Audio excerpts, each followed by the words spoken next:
నమస్తే. Welcome to Andhra Prabha. నేను శిశిర. ఇప్పుడు చిరంజీవి గారు బీజేపీ పార్టీలోకి వెళ్తున్నారా? అసలు మోడీ గారిని కలిసారు. అసలు ఏం మాట్లాడారు? ఏంటి అని మనతో పాటు ఉన్నారు ప్రొడ్యూసర్ నటికుమార్ గారు. ఆయన్ని అడిగి తెలుసుకుందాం. నమస్తే అండి. నమస్తే. ఇప్పుడు నడుస్తున్న చర్చ ప్రస్తుతం ఏంటంటే మోడీ గారు ఎక్కువగా పవన్ కళ్యాణ్ గారికి ఎక్కువ ప్రిఫరెన్స్ ఇస్తున్నారు. అంటే చంద్రబాబు నాయుడు గారి కంటే అని అంటున్నారు. మళ్ళీ ఇంకోటి ఏంటంటే చిరంజీవి గారు బీజేపీ పార్టీలోకి వెళ్తున్నారు అని కూడా అంటున్నారు. ఎందుకంటే మొన్న రీసెంట్గా ఆయన మన కిషన్ రెడ్డి గారి సంక్రాంతి వేడుకల్లో పాల్గొన్నారు. మోడీ గారు వచ్చారు. సో ఆయనతో ఏమైనా మాట్లాడడం జరిగిందా? చర్చలు జరిగాయా బీజేపీ పార్టీకి సంబంధించి అని వార్తలు వినిపిస్తున్నాయి. దీనిపైన మీరేమంటారు? ఒక మాట, మోడీ గారంటే పవన్ కళ్యాణ్ గారంటే బీజేపీ రిలేటెడ్ కదా.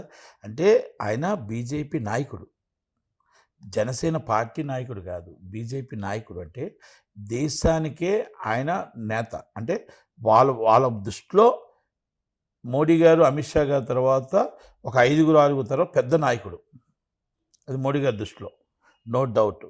ఎందుకంటే ఆయన రేపు రాబోయే తరంలో కాబోయే సీఎం ఏపీ అంటే బీజేపీ తరఫున.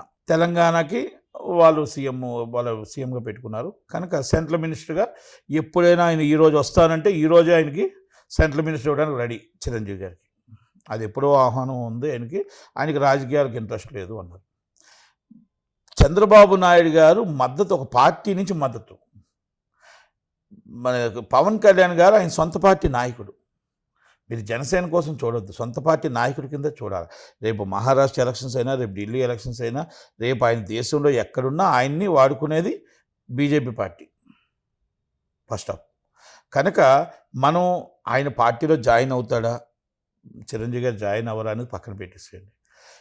ఎక్కువ ప్రిఫరెన్స్ ఇస్తుంది పవన్ కళ్యాణ్ గారికి మోడీ గారు అంటే అది వాస్తవం. ఎందుకంటే మీరు ఎక్కడ చూడండి, మీరు చంద్రబాబు గారు పక్కనున్న ఎక్కడ ఆయన ఇల్లు స్వయంగా తీసుకొస్తాడు.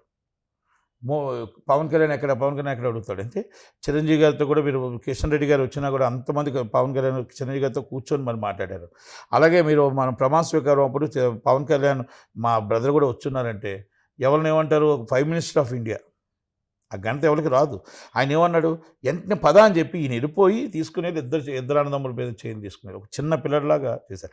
అంటే అంత ప్రేమ పవన్ కళ్యాణ్ గారు అంటే. ఇప్పుడు కాదు, ఆయన ఫస్ట్ నుంచి పవన్ కళ్యాణ్ గారు అంటే మంచి ప్రేమ ఎవరికి, మోడీ గారికి. ఆయన బీజేపీ సనాతన ధర్మం అవ్వచ్చు, లేకపోతే హిందూ ధర్మం అవ్వచ్చు, హిందుత్వం అవ్వచ్చు, బీజేపీ నెరాల ఆయనకి బీజేపీతోనే సంబంధాలు ఉన్నాయి. రేపు కాబోయే సీఎం అయినా, సెంట్రల్ మినిస్టర్ అయినా, బీజేపీలో ఎంత పెద్ద నాయకుడైనా ఆయనతో రిలేటెడ్ ఇస్ బీజేపీతోనే ఆయన ఉంటాడు. రేపు కూటమిలో ఏమైనా ఒకవేళ ఉండకూడదు అనుకున్నా చంద్రబాబు నాయుడు గారు పక్కకి వెళ్తారేమో తప్ప పవన్ కళ్యాణ్ గారు వెళ్ళరు. అంటే సెంట్రల్లో హోమ్ మినిస్టర్ ఇస్తారా? ఆయన ఏది కోరుకుంటుంది మొత్తం టోటల్గా ఒక 10 మందిలో ఈయన టాప్ 1 నాయకుడు ఈయన బీజేపీకి. అంటే వాళ్ళ ఊహ, వాళ్ళ ఊహ అదే.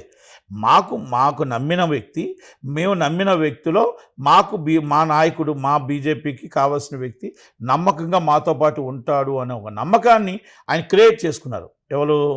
పవన్ కళ్యాణ్ గారు. ఆ నమ్మకానికి ఆయన ఏది అడుగుతో అది కావాలని ఒక చిన్న మాట అడుగుతుంది. ఉదాహరణకు ఒకటి చెప్తాను మధ్యలో. సీజ్ ద షిప్ అని ఒక డిప్యూటీ సీఎం అన్నారు, ఆగిపోద్దా? నాకు చెప్పండి. సెంట్రల్ గవర్నమెంట్ కస్టమ్స్ క్లియరెన్స్ లేకుండా, ఏమీ లేకుండా, చెప్పకుండా ఒక డిప్యూటీ సీఎం చెప్పిన వెంటనే ఆ సిప్ను 25 రోజులు ఆపారు. నెల రోజులు, దాదాపు నెల 2 నెలలు ఆపారు. అంటే is a powerful and central. Pawan Kalyan గారు చెప్పారు, అక్కడ ఎవరు కాదు, పవన్ కళ్యాణ్ గారు చెప్పారు. Central home minister immediately receive చేసుకున్నారు. అక్కడ ఇమీడియట్లీ దాన్ని చెకింగ్ అయ్యి మొత్తం టోటల్గా ఎంక్వైరీ అయిన దాకా సిప్ ఆపారు అక్కడ. అంటే సెంట్రల్లో ఆయన మాటకు అంత వాల్యూ ఉంది అనేది మీకు ఆ ఉదాహరణకు ఆ మాట మీకు చెప్పాల్సి వచ్చింది. సీజ్ ద షిప్ అంటే నేనేదో సినిమా కాదు అది. కనుక పవన్ కళ్యాణ్ గారికి ఆ పవర్ ఉంది అని చెప్పడం కోసం. మీరు చంద్రబాబు నాయుడు గారు వెళ్ళినా సీజ్ చేయమన్నా కూడా చేయరు. Not allowed is customs. కానీ ఏమన్నారంటే మీరు అది చెప్తున్నారు, సీజ్ ద షిప్ అని ఆయన అన్నారు. కానీ అంతకు 2 రోజుల ముందు రోజు అది ఆల్రెడీ జరిగిపోయింది. పవన్ కళ్యాణ్ గారు ఓన్లీ అక్కడికి వెళ్ళి అలా చెప్పారు జస్ట్ వీడియో కోసం అని కూడా వార్తలు వచ్చాయి. తప్పు. దాని మీద మీరేమంటారు? ఆయన ఆల్రెడీ కలెక్టర్ గారికి పర్మిషన్ వచ్చిన తర్వాత, కలెక్టర్ గారికి ఇన్ఫర్మేషన్ వచ్చిన తర్వాత దాంట్లో నేను ఆ పూర్తి భాగం అంతా కూడా ఆ కంప్లైంట్ నేను లోకేష్ గారికి ఇచ్చాను. కాకపోతే నా కాగితం పక్కన పడేశారు.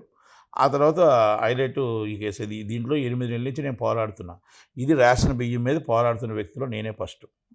అది ఫస్ట్ నుంచి అంచెంచులుగా పోరాడుతున్నా. ఇచ్చాపురం నుంచి అప్ టు సోలూరుపేట దాకా ఈ రేషన్ బియ్యం ఎలాగెళ్తుంది, ఎక్కడ స్ట్రీమ్ జరుగుతుంది, ఎంతెంత కొంటున్నారు, ఇవన్నిటి మీద నేను ఇన్వెస్టిగేషన్కి వెళ్ళి నేను మామూలుగా ప్రజా దర్బార్ అని ఒకటి పెట్టారు.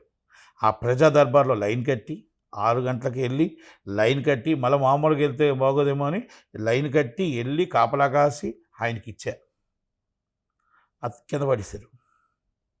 తర్వాత మరుసటి రోజు 3 రోజుల తర్వాత సీజ్ ద షిప్ అని వెళ్ళారు. సేమ్ కంటెంటే. ఇది నేను లోకేష్ గారికి ఇచ్చాను. ఇది లోకేష్ గారు పట్టించుకోలేదు. ఆయన దాన్ని కలెక్టర్ గారు ఒక ఇన్ఫర్మేషన్ ద్వారా కలెక్టర్ గారు తెలిసి కలెక్టర్ గారు ఇమీడియట్గా ఎంక్వైరీకి వెళ్ళారు. ఎంక్వైరీకి వెళ్ళిన వెంటనే ఇది పవన్ కళ్యాణ్ గారికి ఇంటిమేషన్ చేసిన పవన్ కళ్యాణ్ గారు అథారిటీగా వెళ్ళారు. వెళ్ళి అప్పుడు ఆ షిప్ని ఆపారు. షిప్ ఆగలేదు. షిప్ని మొత్తం టోటల్గా లోడింగ్కి వెళ్ళి చెక్ చేసి ఆపారు. ఆపితే దాన్ని మళ్ళీ పవన్ కళ్యాణ్ గారి కింద సీజ్ ద షిప్ అన్నాడు. అంటే సీజ్ ద షిప్ అంటే ఈ షిప్ని మీరు ఎక్కడికి పంపించొద్దని, ఎలా చేయాలంటే పంపించొద్దు అని చెప్పారు. అప్పుడు దాన్ని సెంట్రల్ గవర్నమెంట్ ఇమీడియట్లీ దాన్ని చేసి దాన్ని అంతా ఎంక్వైరీ చేసి కోర్టు క్లియరెన్స్ తర్వాత అవన్నీ డెమరేజ్ అంతా కట్టిన తర్వాత పంపించారు. అంటే ఆయన మాటకు అంత వాల్యూ ఉంది అని చెప్తున్నాను మీకు. సెంట్రల్ గవర్నమెంట్లోనే స్టేట్ గవర్నమెంట్లో. అంటే నెక్స్ట్ సీఎం పవన్ కళ్యాణ్ గారు అంటారా, లోకేష్ గారు అంటారు? బీజేపీ తరఫు నుంచి సీఎం గారి పవన్ కళ్యాణ్ గారే. నెక్స్ట్ సీఎం పవన్ బీజేపీ మీకు జనసేన అరిద్దరు ఒకటే. వాళ్ళకి నాయకుడు సీఎం పవన్ కళ్యాణ్ గారే. బీజేపీ ఇంకో థాట్ లేదు వాళ్ళకి. వాళ్ళ నాయకుడు అక్కడ సీఎం ఆయనే. అంటే ఇప్పుడు అవుతాడో నేను అనట్లా, సీఎం ఆయనే. నెక్స్ట్ ఆయనే అంటారు. నెక్స్ట్ ఆయన అనేది ఇప్పుడు జనాల్లో మరి ఆయన అందరూ అంటున్నారు కాబట్టి అనుకోవాలా. ఓకే, పవన్ కళ్యాణ్ గారిని సీఎం అవుతారని ఆయన అనుకుంటున్నాడు. ఆయన జనాలు బీజేపీ వాళ్ళు అనుకుంటున్నారు. రిపీట్ మన సీఎం అవ్వాలని లోకేష్ గారు టీడీపీ వాళ్ళు అనుకుంటున్నారు. అది ఏది నెరవేరుద్ది అనేది మళ్ళీ తర్వాత ఆయన మళ్ళీ జగన్మోహన్ రెడ్డి నేనే మళ్ళీ సీఎం అవుతాను అనుకుంటున్నాడు. కాబట్టి నిర్ణయం జనాల మీద వదిలేద్దాం 29కి. ఓకేనా? చంద్రబాబు నాయుడు గారిని పక్కన పెట్టడం జరుగుతుందా? చంద్రబాబు నాయుడు గారు ఇస్ రాజకీయ నాయకుడు. ఆయన ఏంటంటే ఆయన ఇంట్లో వ్యక్తికి బయట వ్యక్తికి తేడా లేదా? ఇప్పుడు మన ఇంట్లో వ్యక్తి అంటే బీజేపీకి అనుబంధమైన సొంత వ్యక్తి పవన్ కళ్యాణ్ గారు. చంద్రబాబు నాయుడు గారు ఒక పార్టీ నాయకుడిగా సపోర్ట్ మాత్రమే చేస్తున్నారు. ఆయన ఎప్పుడైనా వెళ్ళిపోవచ్చు, ఎప్పుడైనా ఉండవచ్చు. కానీ పవన్ కళ్యాణ్ గారు వెళ్ళరు.